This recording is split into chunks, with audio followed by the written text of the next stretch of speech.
comme le comportement de Jacques et Jean, les fils de Zébédée, reconnaissez-le, est indécent. Voilà ces deux inconscients qui prennent les devants et qui proposent à Dieu, qui proposent à Jésus, qui demandent à Jésus de prendre les premières places, alors que Jésus parle du royaume à venir, du royaume qu'il faut établir. Et peut-être vous êtes-vous surpris à être solidaire de l'indignation des autres disciples. Les autres disciples qui voient que 2 d'entre eux sortent du rang et prétendent à s'affirmer, prétendent à prendre les premières places. Est-ce à dire que Jacques et Jean sont des méchants ambitieux et qu'ils sont ridicules et qu'ils sont complètement à côté du sujet? Remarquez que Jésus ne les renvoie pas. Jésus ne leur reproche pas de se positionner et de proposer leur service. Chers amis, j'admire beaucoup personnellement l'attitude de Jacques et Jean. Jacques et Jean veulent offrir leur vie avec le Christ pour l'établissement du règne de Dieu. Alors ils ne se cachent pas, ils ne se planquent pas, et ils disent, après tout, l'un et l'autre, nous pensons que nous avons quelque chose à offrir, que nous pouvons participer à ce projet que nous exprimons à chaque fois que nous prions le Notre Père, que ton règne vienne sur la terre comme au ciel. Chers amis, si vous êtes ici, c'est que vous voulez participer à l'établissement du règne de Dieu. Et ce règne n'est pas seulement quelque chose qui viendra au ciel, comme on dit. Le règne de Dieu, c'est sur la terre, c'est sur cette terre.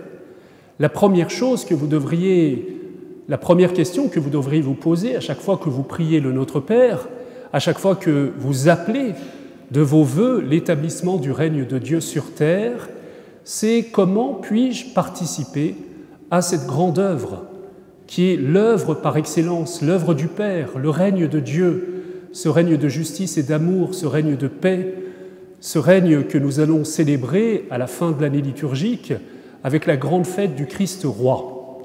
Chacun d'entre vous, frères et sœurs, vous êtes appelés à prendre votre part et surtout à ne pas vous planquer, à ne pas rester, vous savez, comme ces gens qui sont spectateurs et critiques de la vie des autres, qui aiment critiquer ce que les autres font.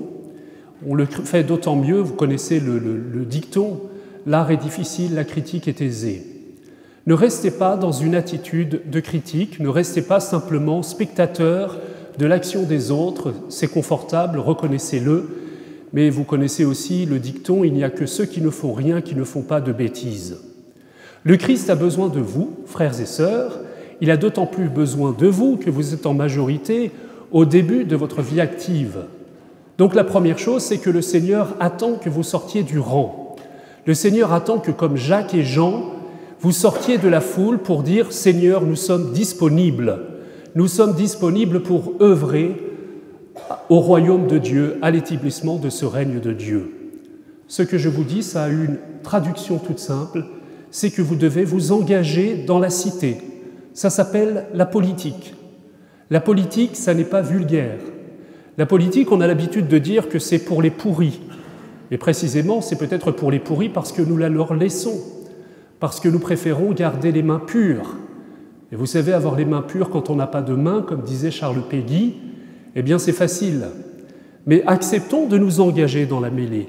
Acceptons de prendre notre part à ce qui nous concerne tous. L'autre jour, un garçon me disait « Vous savez, la politique, je ne m'en occupe pas, trop. » Eh bien, rassure-toi, elle s'occupera de toi. Si tu ne t'en occupes pas, elle s'occupera de toi, parce qu'il faut des gens pour diriger la vie de la cité. Non seulement il faut des gens pour diriger la vie de la cité, mais il faut que tous les hommes, et en particulier les chrétiens, s'engagent dans la cité terrestre. Et vous savez que c'est une chose que l'Église a toujours voulu maintenir. Certes, nous attendons la Jérusalem céleste, mais ça ne veut pas dire que nous devons nous détourner et nous désintéresser de l'œuvre quotidienne, de ce qui n'est encore peut-être que terrestre, mais qui est le lieu précisément où pourra être accueillie la Jérusalem céleste. Et saint Thomas d'Aquin aimait à dire que l'engagement dans la cité, traduisé en langage contemporain la vie politique, c'est le degré supérieur de la charité. S'engager en politique, c'est une œuvre de justice d'abord, mais de charité. De charité parce que nous acceptons de faire don de notre personne pour le bien commun, pour le bien de ceux qui nous entourent, et nous ne pouvons pas avoir cette position un peu supérieure, voyez, cette position des aristocrates qui restent sur leur laventin et qui contemplent l'œuvre des autres en la méprisant. Chers amis, retenez d'abord la beauté de l'attitude, le courage de Jacques et Jean, qui acceptent de sortir de la mêlée et sans doute qui savent qu'il va y avoir un murmure qui va les accompagner de la part de la foule qui est derrière, de ceux qui les critiquent, mais sans doute de ceux qui les jalousent secrètement d'avoir tant d'audace. Alors une fois qu'ils ont exprimé leur désir de s'associer au règne de Dieu, de cette grande aventure à laquelle ils ont été appelés par le Christ, et sans doute que dans leur cœur ils se sentent comme exaltés par la fierté d'avoir été associés à quelque chose de grand, eh bien il faut laisser, et c'est la deuxième étape, le Seigneur corriger leurs désirs, non pas annihiler leurs désirs, non pas nier leurs désirs, non pas leur dire « vous êtes des fiefés ambitieux, rentrez dans le rang ». Jésus, encore une fois, j'insiste, ne les rabroue pas, mais il corrige le désir de leur cœur. Qu'est-ce qui a besoin d'être corrigé dans leur demande? Ils demandent une position, ils demandent à être à droite et à gauche du Seigneur, c'est-à-dire qu'ils demandent à jouir du pouvoir, plutôt que de s'offrir et d'exercer véritablement le pouvoir et l'autorité. Et précisément, l'autorité, pour un chrétien, consiste à servir plutôt qu'à être servi. Tous, les amis, si vous avez reçu le baptême, vous avez été marqués d'une triple onction. Tout à l'heure, j'ai célébré le baptême d'un petit enfant et je l'ai marqué du signe de la croix sur son front. Tu es désormais prêtre avec l'onction du Saint-Crème, c'est-à-dire que tu dois prendre ta part à la prière et à la vie spirituelle de ce monde. C'est-à-dire que le Christ prêtre, c'est-à-dire le Christ qui élève le monde vers le ciel, doit s'incarner en toi. Chaque jour, tu dois faire monter vers Dieu cette part de la prière qui ne pourra pas s'élever si toi-même, eh bien précisément, tu ne t'y engages pas. Tu es prêtre, deuxièmement, tu es prophète, deuxième onction.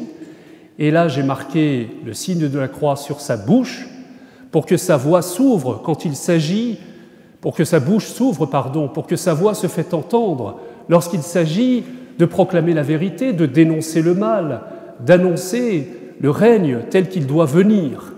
Nous devons ouvrir la bouche, nous devons avoir le courage de dénoncer ce qui ne va pas dans ce monde, non pas simplement derrière les réseaux sociaux, mais véritablement là où les choses se décident, là où les choses demandent l'engagement d'hommes et de femmes courageux et qui se sentent concernés. Et troisièmement, troisième onction, et là je prends soin avec beaucoup de Saint-Crème de faire un grand cercle autour du cerveau, autour de la tête, autour du crâne de l'enfant, prêtre, prophète et roi. C'est-à-dire que tu es marqué d'une dignité royale, c'est-à-dire que tu dois prendre ta part à l'établissement du règne de Dieu. C'est-à-dire que tu devras comprendre de quelle manière tu pourras t'engager et payer de ta personne pour le bien de tous. Parce que nous arrivons au point décisif. Quel est le critère d'un bon dirigeant, d'un bon politique, de quelqu'un qui s'engage? Précisément, le bon dirigeant, c'est celui qui ne prétend pas avoir une position de surplomb, mais c'est celui qui comprend que la responsabilité qui lui est donnée doit être à la mesure, écoutez bien, du sacrifice personnel qu'il fait de sa propre vie. Le bon dirigeant, c'est celui qui comprend que régner suppose servir, s'offrir, se donner. Imaginez quelque chose qui est totalement extérieur à notre expérience. Un gouvernement qui proposerait pour le bien de la nation une cure budgétaire d'austérité. On n'a jamais vu ça. Mais qui, pour ce faire, proposerait à tous ces sujets de participer à l'austérité, sauf eux. Vous imaginez un truc incroyable comme ça? On ne peut pas l'imaginer. Souriez un peu, quand même, aidez-moi. Pourquoi ça vous choque? Pourquoi d'ailleurs ça devrait nous choquer un peu plus? Parce que précisément c'est un abus de pouvoir. Précisément c'est le contraire de l'autorité véritable. Précisément c'est le contraire de la royauté telle que le Christ nous la montre. Le Christ est roi sur la croix. Le Christ est roi sa couronne d'épines enserre son crâne. Le Christ est roi lorsque le sceptre qu'il présente est celui avec lequel on l'a battu, flagellé, c'est-à-dire l'arme avec laquelle les soldats l'ont frappé quelques instants avant. Le Christ est roi dans la mesure où il fait don de lui-même. C'est par l'offrande de sa vie qu'il manifeste sa supériorité dans l'ordre de la royauté qui n'est autre que le service, lequel service est un sacrifice, c'est-à-dire une offrande de sa propre vie. Chers amis, votre vie est faite pour être offerte. Votre vie est faite pour être un sacrifice de bonne odeur pour l'établissement du royaume de Dieu, du règne de Dieu, et pour ce qu'on appelle le bien commun, c'est-à-dire le service de vos frères. Et votre vie sera réussie dans la mesure où vous ferez don de vous-même. Alors la grande question que nous devons nous poser aujourd'hui, c'est de quelle manière nous allons boire à la coupe à laquelle le Seigneur lui-même, Jésus, a bu. De quelle manière nous allons pouvoir entrer dans l'offrande qui a été la sienne pour produire du fruit, pour permettre au royaume de s'établir autour de nous. Et je répète encore une fois, chacun d'entre vous a un don particulier. Chacun d'entre vous a reçu les talents qu'il lui fallait pour cela. Et je terminerai sur cette demande du Notre Père. Notre Père, que ton règne vienne sur la terre comme au ciel. C'est très bien de demander que le règne s'établisse sur la terre en général. Mais la question que chacun d'entre nous devons nous poser, c'est quelle est la terre qui m'est confiée à moi? Quel est l'espace qui m'est confié? Quelle est la terre concrète sur laquelle mon autorité est attendue? C'est-à-dire, si je ne m'engage pas sur ce domaine-là, personne ne le fera à ma place. Et quelque chose du royaume de Dieu ne s'établira pas. Laissez-moi vous offrir ce témoignage d'un homme, et je l'ai fait plusieurs fois, mais il m'a tellement ébloui que je me permets de me répéter un petit peu. Cet homme qui me disait « Je suis plus puissant que Joe Biden, Emmanuel Macron et tous les grands de ce monde, même les grands des GAFAM, etc. » Alors qu'est-ce que tu fais dans la vie? Eh bien, je suis caissier à Monoprix. Je suis caissier à Monoprix et ça n'est pas ce à quoi j'aspirais au début de ma vie active, mais un certain nombre d'accidents de la vie ont fait que je suis revenu là. Je pourrais être amer, je pourrais critiquer la terre entière, je pourrais maudire tous ceux qui ont des positions que j'envie, mais en réalité, j'ai pris la mesure de ce que Dieu m'avait confié. Il y a 3 mètres carrés sur cette terre sur lesquels j'ai autorité. Je suis prêtre, prophète et roi. Donc toutes les personnes qui passent à ma caisse, je les bénis au nom de Dieu.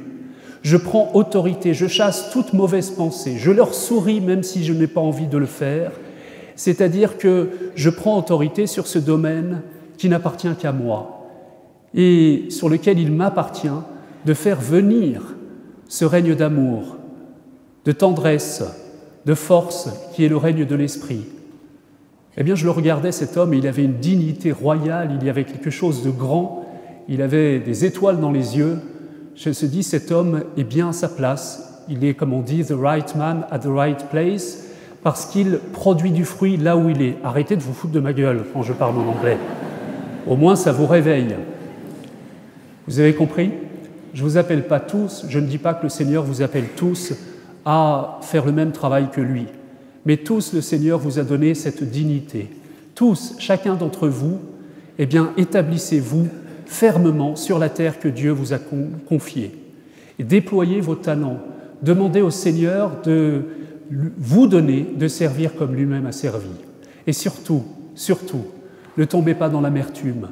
Ne tombez pas dans cette tristesse de ceux qui sont toujours à envier la position des autres, qui sont toujours dans la position du critique, de celui qui est en retrait, avec ce sourire amer et triste, mais qui a ce sentiment douloureux de ne pas participer à la grande œuvre pour laquelle Dieu l'a mis sur terre. Amen.